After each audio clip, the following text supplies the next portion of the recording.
Shalom Bapak Ibu. Oke, silakan duduk. Senang ketemu Bapak Ibu Saudara lagi pada malam hari ini, gitu ya. Dan dengan tema yang berbeda tadi pas lagi pendahuluan, kita udah dikasih tahu bahwa tema kita ngomongin soal masalah justice, grace, salvation. Lalu terutama di bulan ini kita mau ngomongin soal masalah justice, gitu ya. Dan minggu lalu Pak Gani Wiono gitu sudah menyampaikan suatu hal yang luar biasa. Minggu sebelumnya Pastor Rian Yohana juga sudah menyampaikan mengenai masalah justice, keadilan Tuhan. Dan benar yang dibilang Pak Gani, ini temanya berat ya. Temanya agak berat ya. Temanya berat dan karena memang dasar teologinya sudah disampaikan sama Pak Gani, sama Pastor Rian Yohana juga pada minggu yang sebelumnya lagi. Hari ini coba dibawa dalam pengertian bahwa oke, Tuhan itu adil gitu, tapi pengaruhnya ke saya apa gitu, dan saya harus bagaimana gitu ya. Itu yang mungkin yang akan kita, ini kok saya bunyi ya? Mohon maaf, saya bukan ya. Saya udah silent padahal. Pengaruhnya apa ke saya dan saya harus bagaimana, itulah yang akan kita bahas pada malam hari ini ya. Itu yang kita bahas pada malam hari ini. Mari kita buka Yesaya 61 ayat yang ke-8. Yesaya pasal 61 ayat yang ke-8. Sedikit reminder ya mengenai yang kemarin. Yesaya 61 itu ke-8 mengatakan seperti ini, sebab aku Tuhan mencintai hukum. Di sini hukum sebenarnya kata yang dipakai dalam bahasa Ibrani itu mispat sebenarnya. Keadilan yang suka diterjemahkan sebagai keadilan, mispat ya. Karena kenapa sih? Karena memang mispat itu keadilan itu memang berdasarkan dengan hukum gitu. Makanya kenapa suka digonta-ganti bergantian dengan kata hukum. Tetapi ini sebenarnya keadilan. Aku mencintai keadilan. Jadi bisa dibilang gini, Tuhan itu memang naturnya adil. Ya. Naturnya adil ya. Dan kalau disandingkan dengan kemarahan yang dibilang sama Pak Gani minggu yang lalu, jangan salah ya, Tuhan itu gak pernah bilang aku mencintai kemarahan.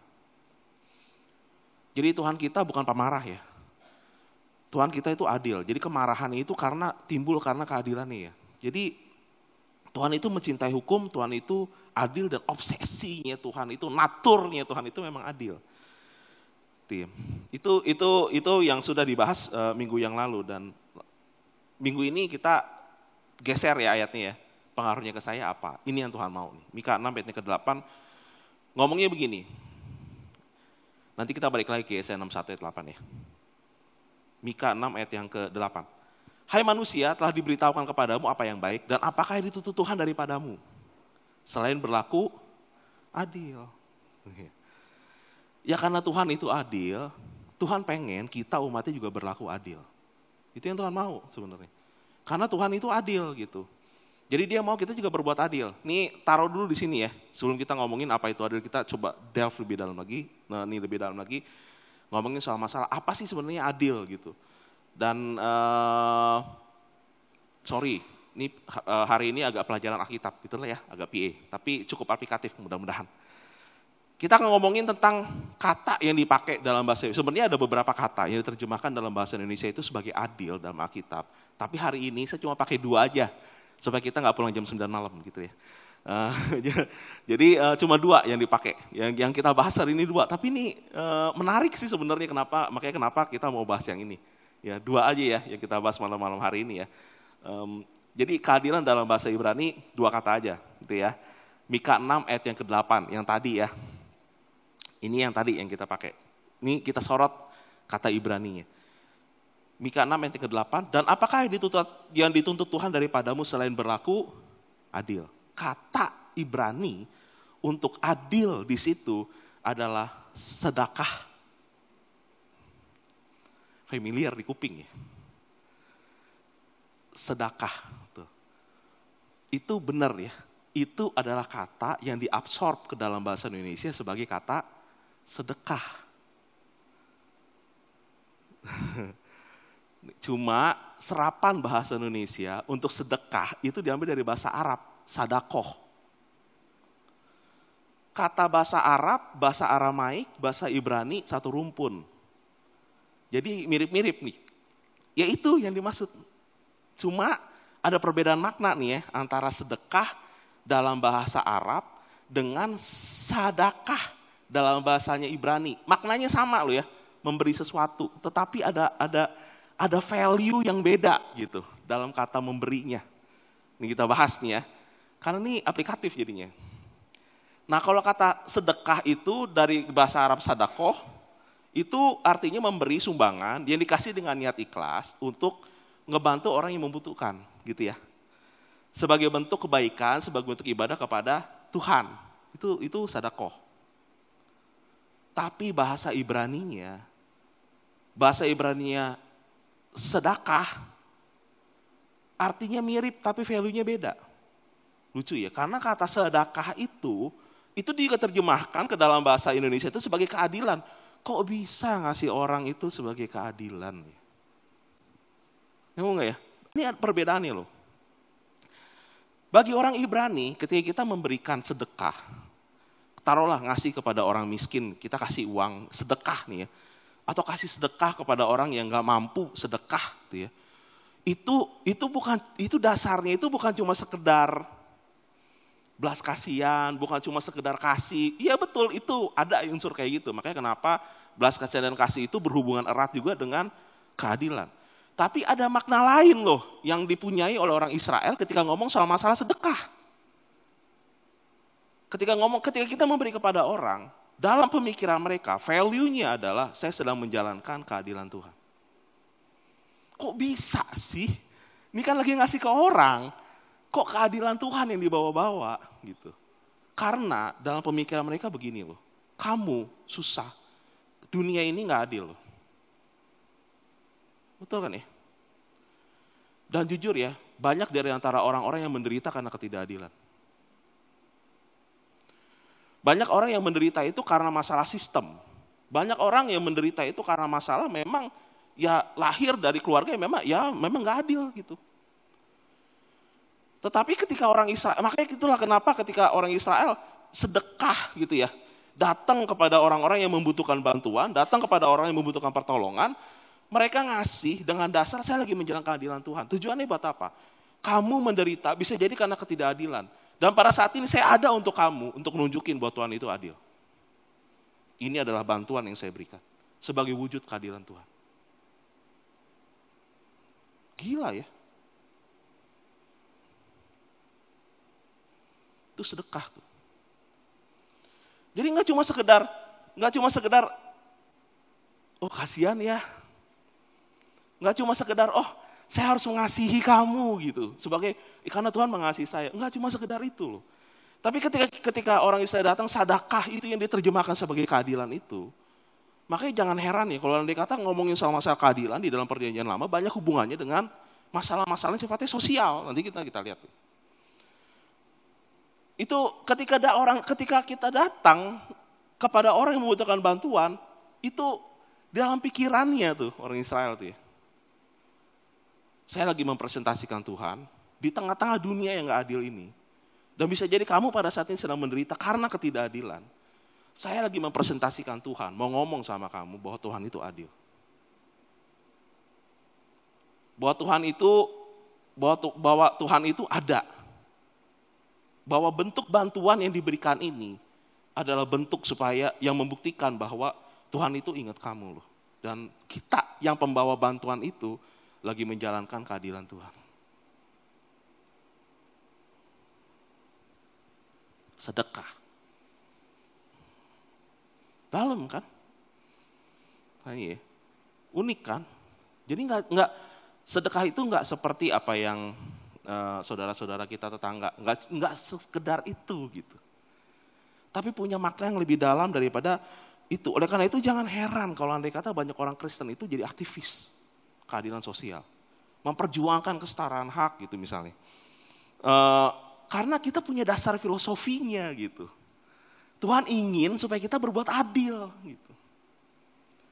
Makanya kenapa tokoh-tokoh yang menentang perbudakan itu banyak dari orang Kristen. Karena kita ingin supaya, ya karena Ya karena kita ada, karena Tuhan ingin supaya kita itu memperjuangkan, mendatangkan keadilan itu. Karena Tuhan itu adil. Itu sedekah. Dan bersedekah itu gak cuma sekedar ngomongin duit jadinya sekarang nih. Tapi setiap semua bantuan kita ada untuk orang-orang yang menderita ketidakadilan. Kita ada untuk orang-orang yang didiskriminasi.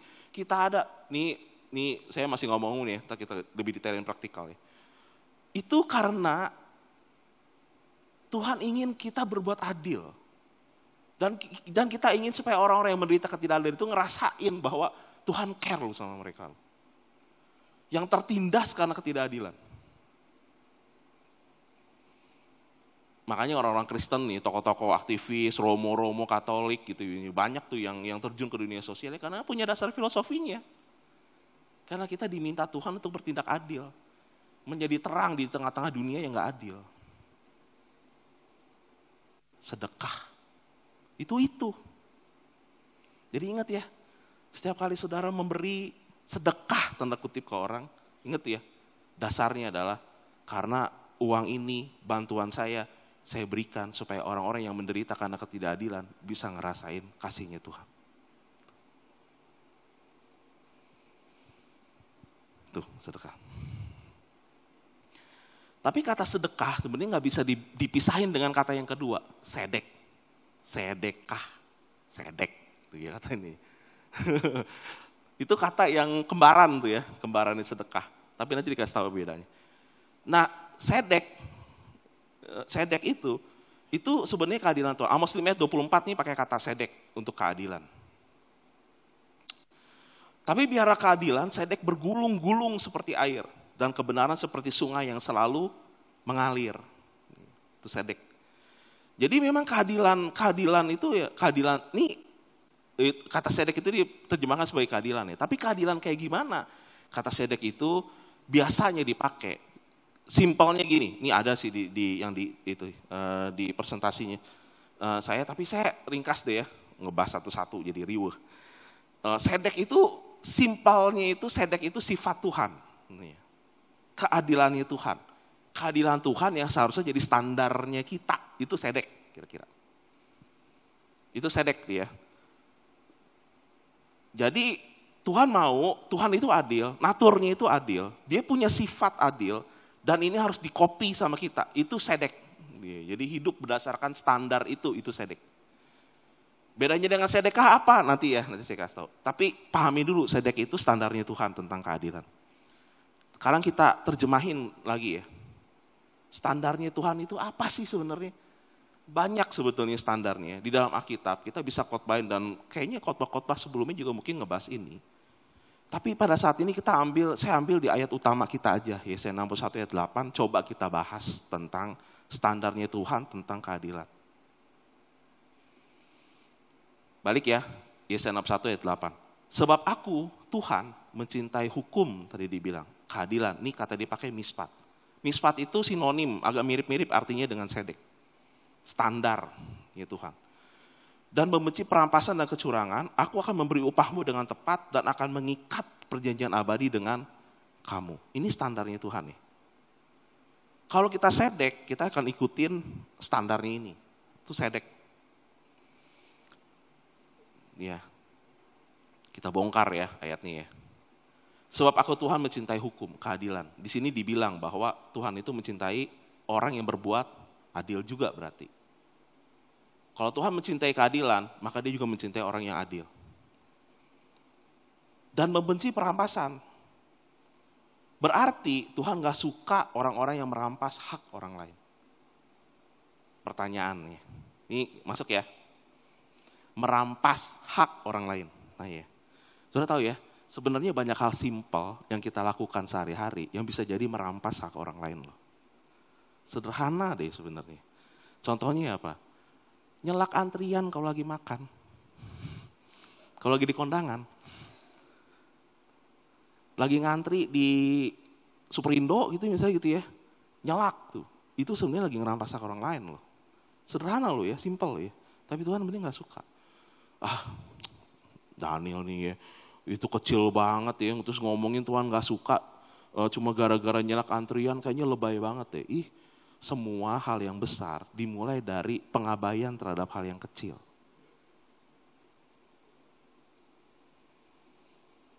Ngerampas hak orang lain kan simpel, ya enggak? Ngerampas orang lain adalah sebenarnya itu haknya dia. Tapi kita mengambil atau menahan itu. Kan itu ya. Coba lihat sehari-harinya nih. Soalnya nih, kita banyak perbuatan sehari-hari jangan-jangan memang kita ngelakuin ini juga gitu. Ngerampas hak orang lain ya. Nah, ini bisa kebayang gedenya sih, hak asasi manusia segala, banyak banget lah. Tapi dari hal yang kecil-kecil dulu deh. Naik motor lawan arah. Itu juga merampas orang lain loh. Naik motor di trotoar, naik trotoar. Itu juga merampas hak orang lain loh. Betul kan? Tuhan gak suka merampas orang lain gitu. Ini kan hal yang simpel ya. Tapi gue gak suka loh. Kita gak sedek tuh kalau andai kata lagi begitu tuh. Karena yang kita lakukan merampas hak orang lain. Dalam keluarga. Ini dalam keluarga ya. Gak ngasih waktu buat keluarga juga jangan-jangan itu gak sedek. Itu lagi ngerampas hak dia, hak orang lain. Kalau kita gak punya waktu dengan anak, itu juga lagi ngerampas waktu, ngerampas hak orang lain. Ada hak yang dia punya, yang anak keluarga kita punya, untuk bersama-sama dengan kita. Ada keberadaan kita loh di tengah-tengah mereka. Tapi ketika kita gak punya waktu, itu lagi ngerampas hak mereka loh. Saya kemarin baca di Twitter ya, di Twitter. Bisa dimunculin nggak ya? Saya agak minggir dikit deh, layarnya. Nah tuh ya. Kemarin saya lagi baca di Twitter ya. Tiba-tiba muncul yang kayak gini. Aduh, saya bilang saya screenshot deh. Mau munculin di sini. Tuh dimulai dari si Berlios ngomong gini. Nggak tahu aja loh, banyak anak perempuan berharap ibu mereka nggak pernah ketemu ayahnya yang dan melahirkan mereka karena ibu-ibu kami akan lebih bahagia. Di dalam skenario kehidupan pernikahan dan bahkan tidak menikah, if you know what I mean. Dia ngomong begitu. Ternyata yang balas banyak juga loh. Ini story kehidupan ya. Ternyata kayak drama Korea ya. You found me, bener. Anak broken home, dysfunctional family relate, mending almarhum mama nggak usah nikah sama bapak, tapi bahagia bisa meraih mimpi. Di bawahnya, aku salah satunya. Aku benar-benar berharap kalau mama dan bapak gak pernah ketemu sama sekali. Aku gak apa-apa, gak terakhir. Mungkin mamaku bisa bertemu dengan yang dia bisa melakukan yang lebih baik. Betul, berharap bisa balik ke masa lalu dan ketemu ibu. Minta dia jangan menikah dulu sebelum usia di atas 20 tahun, pergi keliling dunia cari pekerjaan. Selain berdagang ikan, sekolah setinggi-tinggi, gue bisa bayangin nyokap gue yang cantik itu. Aku salah satunya, aku berharap gak lahir dari hasil pernikahan papa mama. Gara-gara pernikahan itu mamaku stres berat. Sampai harus menghadapi suami kayak papaku sampai dipendam lama, terus ngidap kanker. She passed away recently. I hate it so much. Gue sendirian sekarang. Hey, apalagi gue dengar ibu cerita dulu waktu muda pernah dideketin berapa laki-laki, dan salah satunya gue tahu siapa, itu orang dekat yang beliau much better daripada bapak gue yang patriarki, NPD, kasar. Suka nangis sendiri kalau mikir harusnya ibu bisa bahagia, gak capek dan susah kayak sekarang. Banyak rhapsody di sini, saya penyesal gak ngelakuin cuma bisa semakan oke, itu ya. Ini saya screenshot beberapa ya. Tapi di X itu banyak banget ya. Ada bawahnya ada banyak lagi, saya screenshot buat contoh aja. Saudara tahu pas lagi ngebaca ini, saudara tahu saya kan ada si Ray kan, punya anak ya satu kan. Dan saya lagi ngebayangin loh. Saya berharap Ray nggak nulis Twitter kayak begini.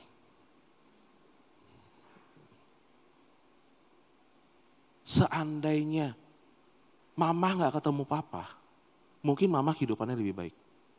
Gila banget loh. Saya ngebayangin kalau Ray nulis kayak begini, ya ampun gagal banget ya saya sebagai cowok ya. sebagai suami, sebagai kalau sampai istri saya gak lebih baik gitu, gara-gara nikah sama saya gitu. Dan anak melihat, ini kan testimoni anak loh ya, bukan testimoni istri loh. Testimoni anak yang ngelihat pernikahan papa mama gitu. Terus saya lagi ngebayangin, si Ray itu ngelihat pernikahan saya sama Sri itu kayak apa ya? Apakah saya membuat Sri itu jadi lebih baik gitu? Nih kita sambungin ke ngomong soal masalah justice tadi ya, sedek ya.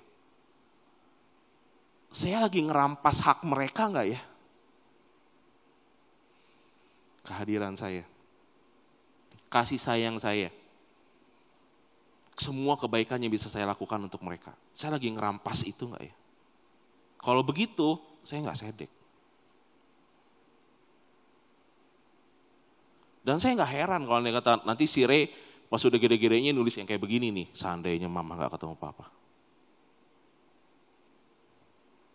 Ya, ngomongin soal masalah keadilan Tuhan, dan kalau dikenain buat Tuhan untuk kita untuk berbuat adil, sedek gak sih kita gitu? Adil gak sih kita?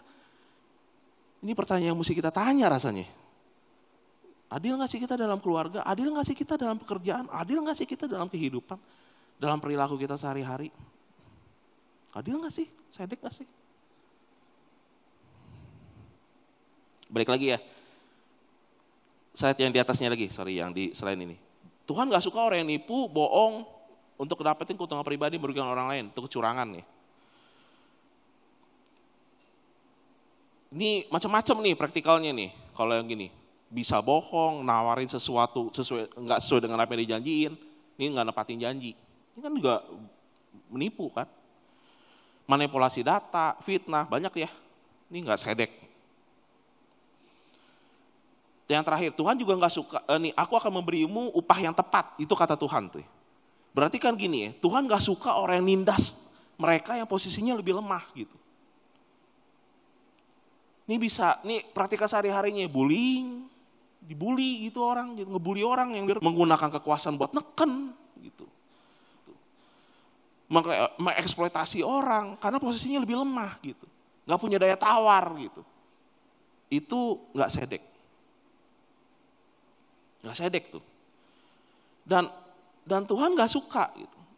Ingat bahwa salah satu segi dari Tuhan itu adalah ya ada belas kasihan, ada kasih, tapi juga ada justice, keadilan. Dan Tuhan meminta supaya kita umatnya itu juga merepresentasikan Tuhan dalam hal ini gitu.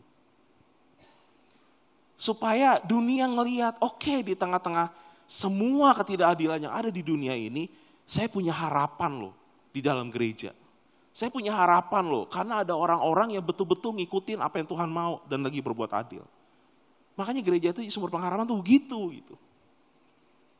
Karena ada sedeknya Tuhan nih, dan kita lagi berusaha untuk ngikutin sedeknya Tuhan. Dan itu yang Tuhan mau. Ketika kita berbuat adil. Dalam semua aspek kehidupan kita, termasuk dalam keluarga loh ya. Ini saya rasa ini salah satu yang paling penting. Berbuat adillah juga di dalam keluarga. Ini aplikasinya. Bedanya apa antara sedek dan sedekah? Tadi kita ngomongin sedek. Sedek itu standarnya Tuhan ya. Tapi sedekah itu adalah panggilan perbuatan yang di dasarnya itu sedek. Nah itu tuh bedanya. Jadi ini ya. Jadi kita tahu nih maksudnya. Sedek itu standarnya, kita harus hidup berdasarkan standar itu. Sedekah itu aplikasinya. Jadi makanya kata sedekah, ini supaya gampang ingetnya nih. Jadi karena ini juga dipakai sama tetangga kita, kata sedekah itu kan. Jadi kata sedekah itu ketika kita ngejalanin sedeknya Tuhan, itu lagi sedekah. Saya lagi ngejalanin keadilan. Apapun tantangannya ya oke, orang di sekitar saya nggak sedek ya nggak masalah, tapi saya sedek, saya umatnya Tuhan soalnya. Ketika saya ngejalanin itu sedekah. Sedekah itu jadi bukan cuma soal masalah memberi ya. Tapi sedekah itu berarti menjalankan, mencoba, mengusahakan keadilan. Itu sedekah. Ini saya sambungin sama si Taufik sama misi. Ya misi juga ketika kita membantu orang lain, ketika kita membantu gereja-gereja yang lain, ya itu memang ada prinsip keadilan juga. Kita lagi hadir untuk mereka, kita bilang sama mereka, kamu udah berusaha keras, ini adalah upah dari Tuhan melalui saya. Kalau ini pelayanan kamu, ini adalah kami hanya saluran berkat Tuhan yang ingat sama kamu. Itu sedekah tuh. Keadilan. Memperjuangkan keadilan Tuhan. Sedek. Dan ini uniknya nih ya. Amsal 21 ayat 3 ngomong kayak begini.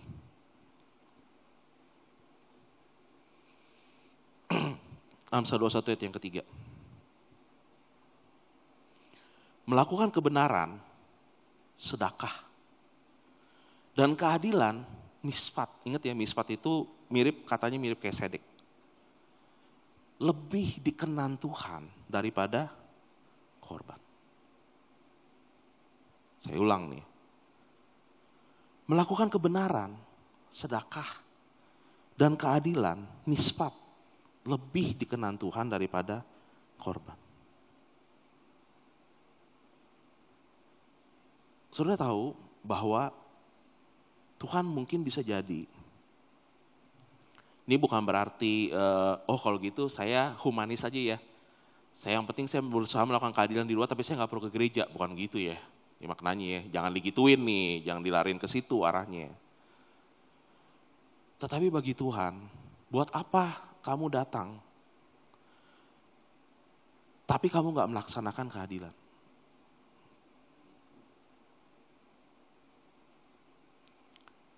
Kebenaran dan keadilan lebih dikenan Tuhan daripada korban. Buat apa kamu membawa korban persembahan kepada Tuhan? Kalau lagi zaman dulu korban bakaran. Tetapi di luar itu, di luar gereja, di luar bait Allah, kamu tuh melaksanakan kejahatan. Kamu gak memperjuangkan keadilan. Buat apa? Dan ini kedengeran di Yesaya 58 ayat yang ke-6 sampai ayat yang ke-7. Ini kan kata-katanya mirip kayak begitu. Yesaya 58, 6 sampai 7. Ketika ngomongin soal masalah berpuasa, Tuhan bilang sama orang Israel. Ini baca konteks ayat keseluruhan ya. Saya cuplik aja di ayat yang 6 dan ayat yang ke-7. Bukan, berpuasa yang kukehendaki ialah supaya engkau membuka belenggu-belenggu kelaliman. Dan melepaskan tali-tali kuk, supaya engkau memerdekakan orang-orang yang teraniaya. Dan mematahkan setiap kuk. Supaya engkau memecah-mecahkan rotimu bagi orang yang lapar. Dan membawa ke rumahmu orang miskin yang gak punya rumah. Dan apabila engkau melihat orang telanjang, supaya engkau memberi dia pakaian dan tidak menyembunyikan itu terhadap saudaramu sendiri. Ya. Ini kan penjabaran dari kata-kata melakukan kebenaran, sedekah, dan keadilan, misfat, itu lebih dikenan daripada korban bakaran. Ketika kita celebration di sini, jujur ya, Tuhan tuh sedih banget nih kalau kita celebration, kalau kita ibadah, kalau kita menjalankan, ini menaikkan puji-pujian kepada Tuhan sebagai korban kita. Tetapi ketika kita di luar, kita tuh jahatnya, iblis aja malu. Iblis aja minder ngeliat kita bikin jahat.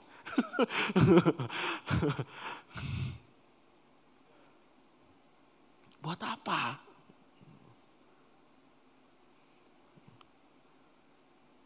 Bukankah yang Tuhan mau itu oke ya, kita datang membawa persembahan kita, yuk kita celebrate sama-sama, kita muji Tuhan bareng-bareng di sini ngedengerin firman Tuhan.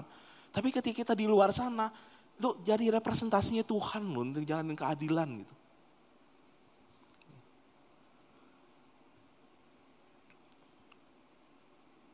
Oleh karena itu panggilan untuk umat percaya adalah panggilan untuk berbuat adil. Saya mau close dalam topik ini ya. Kita dipanggil sebagai umat Tuhan untuk punya komitmen value-nya itu sedek gitu mesti ya. Saya akan ngikutin standarnya Tuhan untuk keadilan, berusaha ke situ. Karena saya mau merepresentasikan Tuhan, keadilan Tuhan itu di tengah-tengah dimanapun Tuhan tempatin saya. Gitu. Sedekah. Ya. Jadi sedekah itu kan melaksanakan keadilan ya. Ketika kita membantu orang lain dengan pemikiran bahwa ya yang saya lakukan ini jadi representasinya Tuhan untuk keadilan. Kita dipanggil untuk jadi cerminannya Tuhan ya. Imamat 19 ayat yang kedua mengatakan, kuduslah kamu sebab aku Tuhan Allahmu itu kudus. Ini berarti ya kita diminta mencerminkan sifat Tuhan dalam hidup. Termasuk keadilan Tuhan. Ya karena Tuhan itu kudus, ya kita kudus. Karena Tuhan itu adil, kita harus berbuat adil. Tadi udah dibilang bahwa Tuhan memang ingin kita untuk berbuat adil. Tuhan ingin kita berbuat adil. Dan karena kita hidup dalam keadilan, kita mencerminkan karakternya Tuhan, dunia bisa ngelihat. Ini loh yang ada kalanya dicari sama Tuhan. Kemarin saya nonton satu podcast yang Ini nggak di streaming kan ya? Saya kemarin nonton satu podcast yang pengacaranya, saya nggak tahu, mungkin sudah nonton hal ini yang sama tuh. Pengacaranya ngomong begini, emang ada keadilan di Indonesia, dia bilang gitu. Ada satu pengacara yang pada saat dia bawa klien kasus masuk ke dalam pengadilan, jaksanya ada 3, hakim 1, jaksanya minta 300 juta. Jaksanya ada 4, sorry, mohon maaf saya ralat, saya ingat 4. Karena dia minta 400 juta, jadi satu-satu itu 100 juta. Dia bilang, ya enggak saya kasih lah gitu, 400 juta. Saya ngasih cuma ke hakim, karena hakimnya mintanya 100 juta. Jadi lebih murah hakim, daripada saya ngasih jaksa 400 juta, mendingan saya kasih hakim aja 100 juta. Kasus saya dimenangin, gila enggak? Saya sampai, aduh. Terus dia ngomong gini, ini bikin sesak nih ya. Dia ngomong gini, kalau mau ngomongin soal keadilan, di tempat saya, di kantor saya, di lembaga bantuan hukum, di kantor pengacara itu ya, tiap hari ada yang nangis tuh. Teriak minta keadilan. Merasa dihakimi, merasa dizolimi gitu ya. Diperlakukan dengan gak adil, tuh banyak tuh yang nangis tuh. Mau siapa nih pejabat yang bilang kemarin mau memperjuangkan keadilan untuk ini, mau datang ke kantor saya, tuh liatin tuh klien-klien saya tuh pada nangis semua. Gila gak ya? Saya sampai ngedenger ini ya. Tapi ya saya nggak tahu ya apakah ini gambaran secara keseluruhan atau gambarannya cuma dia lihat nih kan perspektif orang, ya nggak ya? Dan mungkin dia nggak ngeliat seluruh kasus yang ada di Indonesia kan? Ini kan perspektifnya dia. Tapi gini loh, banyak orang diperlakukan nggak adil. Banyak orang diperlakukan nggak adil. Justru gereja kita ini mesti berlaku adil. Kenapa? Karena kita itu mesti jadi terangnya gitu. Dan ini yang Tuhan mau kan? Gitu. Supaya orang ngelihat bahwa ada harapan loh gitu di tengah-tengah segala semua yang gak adil ini gitu. Tapi ketika kita gak bisa jadi obor itu, ya manusia yang gak punya harapan sama sekali gitu. Udahlah. Saya ikutan gak adil aja, gitu jadinya. Karena dunia begitu, ya udah saya ikutan aja. Di situ gak adil, ya gue gak adil gitu. Karena ya memang dunia, kita mesti jadi menggambarkan Tuhan yang berlaku adil. Ayat terakhir, Filipi 4 ayat 8 ngomong seperti ini. Jadi akhirnya saudara-saudara, semua yang benar, semua yang mulia, saya garis bawahin tuh, semua yang adil. Semua yang suci, semua yang manis, semua yang sedap didengar, semua yang disebut kebajikan dan patut dipuji, pikirkanlah semuanya itu. Saudara tahu sebagai penutup, pertanyaan renungannya adalah, saya sebenarnya berlaku adil gak sih? Karena ini yang Tuhan minta, pikirkan semua yang adil. Maka jadi pertanyaan kita, saya adil gak sih sama istri saya? Saya adil gak sih sama suami saya? Saya adil gak sih sama anak saya? Saya adil gak sih sama siapa ya? Teman-teman saya, rekan-rekan kerja saya, sama bawahan saya, sama atasan saya. Karena jujur ya, kita juga bisa gak adil sama atasan soalnya. Mereka tuh gak gaji kita loh ya. Tapi kita korupsi waktu, korupsi segala macam, itu bisa juga gak fair juga. Sebagai bawahan gak adil juga gitu. Itu ketidakadilan. Gitu.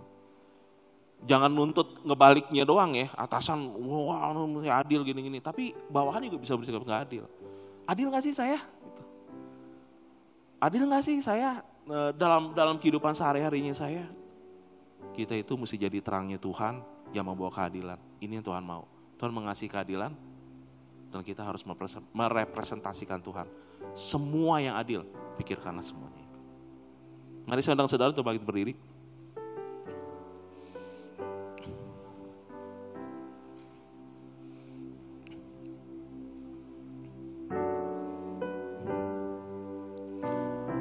Mari kita renungkan sama-sama firman Tuhan pada sore hari ini dan tutup mata saudara.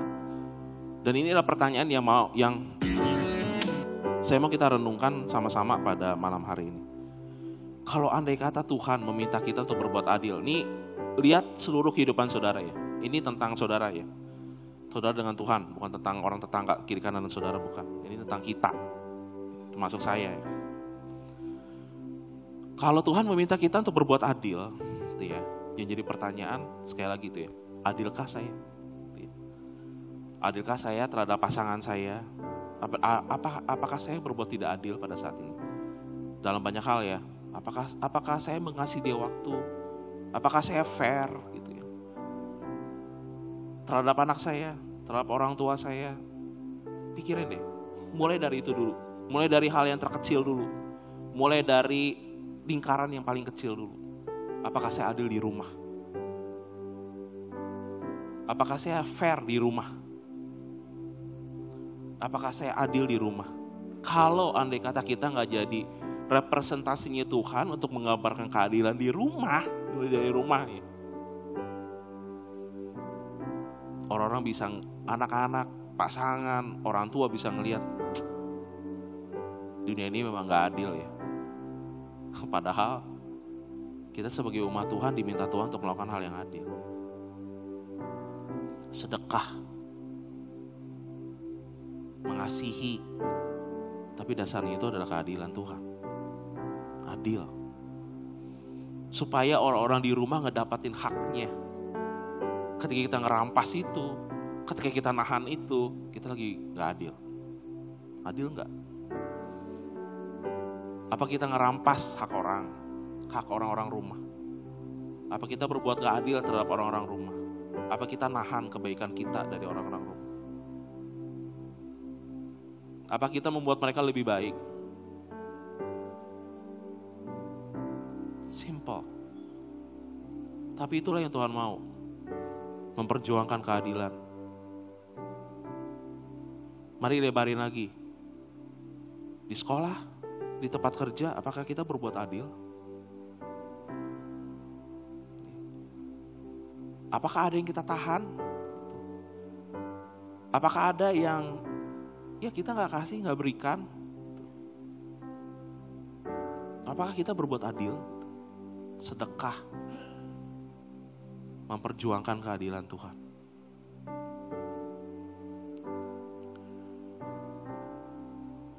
Mari saya kasih waktu saudara dan saya juga. Firman Tuhan ini juga untuk saya. Mari kita renungkan sama-sama firman Tuhan. Dan kalau andai kata ada yang harus kita koreksi pada malam hari ini, ayo kita koreksi.